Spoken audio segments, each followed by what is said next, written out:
কিন্তু কথা বলতে পারবো না, কথা বললেই তাদের রোজা ভেঙে যেত। পড়েন সুবহানাল্লাহ। কি অদ্ভুত ব্যাপার! কোন কোন উম্মতের জন্য রোজা ফরজ ছিল মৌনতার রোজা, আরবিতে বলে সওমুল ইনসাত, মানে সারাদিন খেতে পারবে, পান করতে পারবে, স্ত্রীর সাথে মেলামেশা করতে পারবে, কিন্তু কথা বলতে পারবে না, কথা বললেই তাদের রোজা ভেঙে যেত। পড়েন সুবহানাল্লাহ। কি অদ্ভুত ব্যাপার! মৌন সম্মতির রোজা। যেমনটি সাইয়্যিদাতুনা মারিয়াম আলাইহিস সালাম বলেছেন, ইন্নী নাযারতু লির-রাহমানি সাওমা ফালান উকাল্লিমাল ইয়াওমা ইনসিয়া। তিনি বলেছেন, আজকে আমি রহমানের জন্য, মানে আল্লাহর জন্য রোজা মানত করেছি, আজকে আমি কারোর সাথে কথা বলতে পারবো না। তো রোজা রাখলে কথা বলতে পারবে না কেন? কারণ ওই শরীয়তে রোজার বিধান ছিল সকাল থেকে সন্ধ্যা খেতে পারবেন, পান করতে পারবেন, কিন্তু কথা বলতে পারবেন না। কথা বললেই রোজা ভেঙে যেত। সুবহানাল্লাহ বলেন। কোন কোন উম্মতের উপর 30 দিন না, মাত্র 3টা রোজা ফরজ ছিল। কয়টা? আওয়াজ করে বলেন। আপনাদের কি মনোযোগ আছে না গেছে? মনোযোগ আছে? তাকবীর পড়েন তো, লিল্লাহে তাকবীর। আমাদের 1 মাস সিয়াম ফরজ।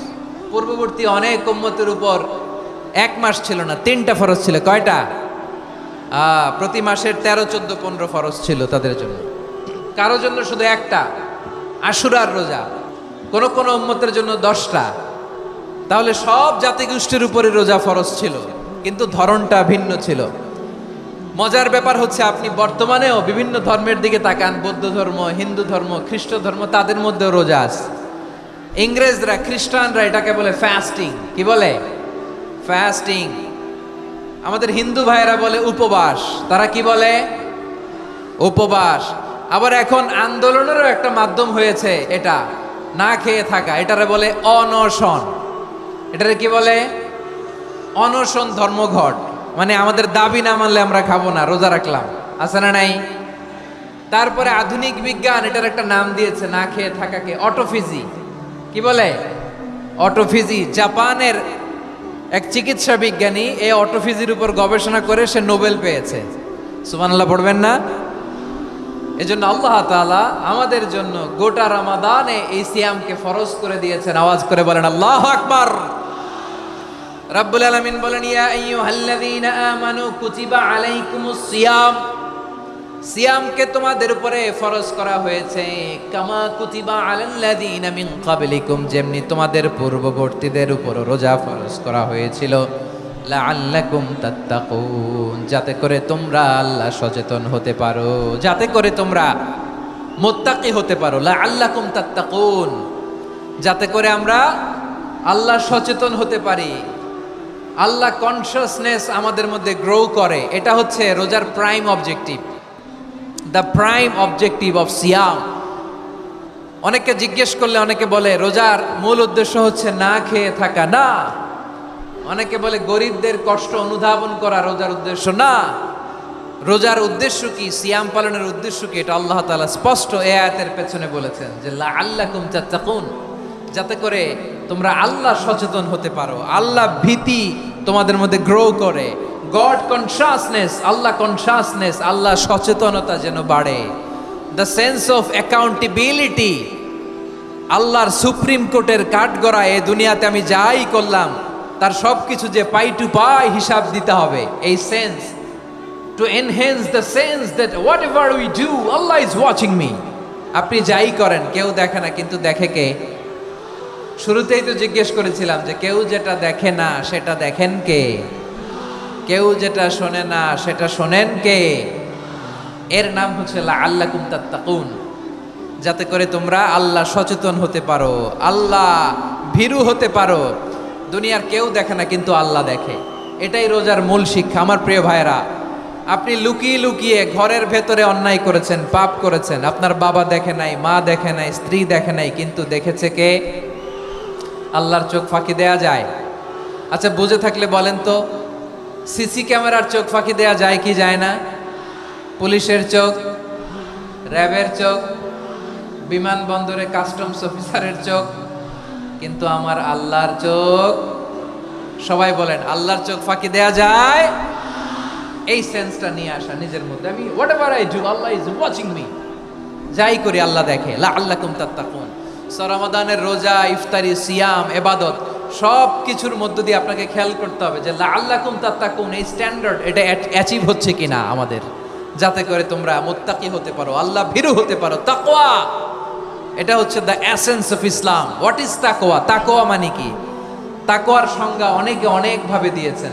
আমি সরাসরি সাহাবাদের কাছ থেকে একটা সংজ্ঞা আপনাদের শোনাচ্ছি। ওমরে ফারুক রাদিয়াল্লাহু তাআলা আনহু উবাই ইবনে কাব রাদিয়াল্লাহু তাআলা আনহুকে জিজ্ঞেস করেছিলেন, ইয়া উবাই মা হুয়া তাকওয়া, হে উবাই তাকওয়া কি? তাকওয়া কাকে বলে? উবাই ইবনে কাব তিনি প্রশ্নের উত্তর না দিয়ে উনিও আবার প্রশ্ন ছুড়লেন। তিনি বললেন, ইয়া আমিরুল মুমিনিন, আমা সালাকতা তরিকান যা শাউক, আপনি কি কাঁটাযুক্ত রাস্তা দিয়ে মরুভূমিতে কখনো হেঁটেছেন?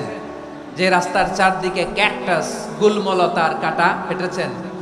ওমরে ফারুক বললেন, নাম, হেঁটেছি। বালা, হেঁটেছি।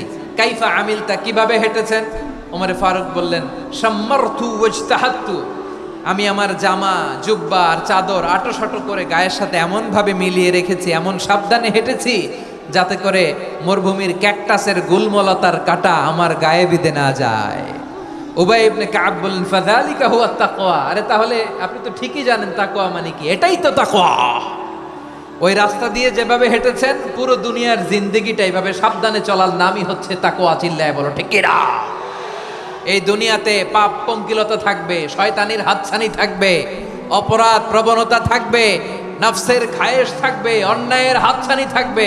সব কিছুকে দোলে মুচড়ে পেছনে ফেলে সাবধান হয়ে এই দুনিয়ার সিরাতুল মুস্তাকিমের পথে চলতে হবে। যেই রাস্তা শুরু হয়েছে দুনিয়াতে, শেষ হয়ে গিয়েছে আল্লাহর জান্নাতের ভেতরে। চিল্লায় বলেন ঠিক কিনা?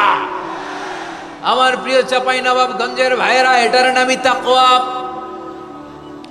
উবাই ইবনে কাব বললেন, ও আমিরুল মুমিনিন, ওই কাঁটাযুক্ত গুলমলতার রাস্তার মধ্যে ঠিক যেমনি সাবধান হয়ে আপনি হেঁটেছেন, এই দুনিয়ার বুকে ওই সাবধান হয়ে চলার নাম হলো তাকওয়া।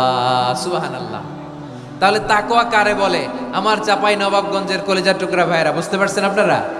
হ্যাঁ, তাকওয়ার শুধু দুইটা নমুনা আপনাদের সামনে পেশ করব, আপনাদের ক্লিয়ার হয়ে যাবে। একটা নমুনা তো দিলাম, আরেকটা নমুনা, সেটাও ওমরে ফারুক রাদিয়াল্লাহু তাআলা আনহুর জীবনী থেকে। উনি ছিলেন ন্যায়পরায়ণ শাসক। রাত্রিবেলা প্রজাদের কি হাল হাকিকত, কি অবস্থা, ঘুরে ঘুরে প্যাট্রোলিং করতেন পুলিশের মতো। তো সারা রাত প্যাট্রোলিং করে সারা রাত তিনি ঘুরেছেন কার কি অবস্থা দেখে। শেষ রাতে তিনি ফিরে আসতেছেন। তিনি থাকতেন, সেই বুখারীতে এসেছে, কানা ইয়াসকুনু ফি আওয়ালিল মদিনা, মদিনার উঁচু এলাকায় থাকতেন। তো ফিরে আসার সময় উনি একটা প্রাচীর বেষ্টিত ঘরের পাশে দুইজন নারীর কথোপকথন শুনতে পেলেন। কয়জন নারী? দেখি আপনাদের মনোযোগ আছে কিনা, বলেন কয়জন নারী? একজন বৃদ্ধা, একজন যুবতী। উনি কান লাগিয়ে শুনতে পাচ্ছেন। বৃদ্ধা মা, ওমর ফারুক কাউকে দেখতে পাচ্ছেন না, শুনতে পাচ্ছেন। বৃদ্ধা মা তার যুবতী মেয়েকে বলে, এই তাড়াতাড়ি ওটের দুধ দহন করে ওটের দুধের সাথে পানি মিশাও, তাইলে কালকে বাজারে মদিনায় বেশি দামে বিক্রি করা যাবে, লাভ হবে অনেক। বৃদ্ধা মহিলা এটা বললেন।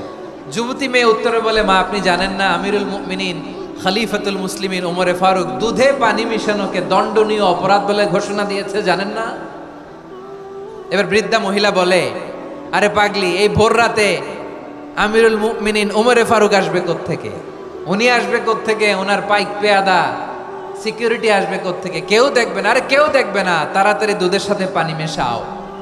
এই কথা যখন মা বলেছে, যুবতী মেয়েটা চমৎকার একটা উত্তর দিয়েছে। তিনি বলেছিলেন, ইয়া উম্মি, ও আমার মা, লাউলা রাআ উমর লা রাআ রব্বু উমর, ও আমার প্রিয়তমা মা, আপনি ঠিকই বলেছেন, গভীর রাতে ওটের দুধে পানি মিশালে ওমর দেখবে না, কিন্তু মা খেয়াল রাখবেন, ওমর যদি নাও দেখে, ওমরের রব কিন্তু দেখে। চিল্লায় বলেন ঠিক কিনা? দিস ইজ কল্ড তাকওয়া। লাউলা রাআ উমরু লা রাআ রব্বু উমর, ওমর দেখে না কিন্তু ওমরের রব দেখে। চিল্লায় বলেন ঠিক কিনা? এজন্য রব্বুল আলামিন বলেন, লা তুদরিকুহুল আবসার ওয়া হুয়া ইউদরিকুল আবসার ওয়া হুয়াল লাতীফুল খাবীর। তিনি এমন সত্তা, দুনিয়ার কোনো চোখ তাকে দেখে না, কিন্তু দুনিয়ার সবগুলো চোখকে, সব মানুষের অ্যাক্টিভিটিসকে আরশের উপর থেকে সব কিছু মুহূর্তে মুহূর্তে দেখতে পান কে? তাহলে তাকওয়া কারে বলে বুঝতে পারছেন? হ্যাঁ, দুনিয়াতে সাবধানে চলার নাম তাকওয়া। কেউ দেখে না, কিন্তু আল্লাহ দেখে। এই সেন্স, এই জবাবদিহিতার ভয়, দ্য সেন্স অফ অ্যাকাউন্টেবিলিটি, এই সেন্স নিজের মধ্যে গ্রো করার নাম হচ্ছে তাকওয়া। আর এই সিয়াম পালন করার প্রাইম অবজেক্টিভ অফ সিয়াম হচ্ছে লাআল্লাকুম তাত্তাকুন। আওয়াজ করে বলেন, লাআল্লাকুম তাত্তাকুন।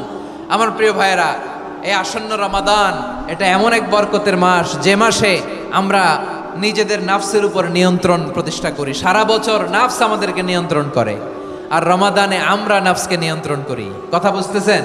সারা বছর নাফস আমাদেরকে নিয়ন্ত্রণ করে। এই যে এখন আমার খেতে মনে চাইলে যে খেজুর রাখা, আমি খেজুর খেতে পারবো, নাটস আছে, বাদাম খাইতে পারি। খাইতে মন চাইলে পানি, আমার রুহুটা চায়, আমার নাফসটা খেতে চায়, আমি খেতে পারি, পান করতে পারি।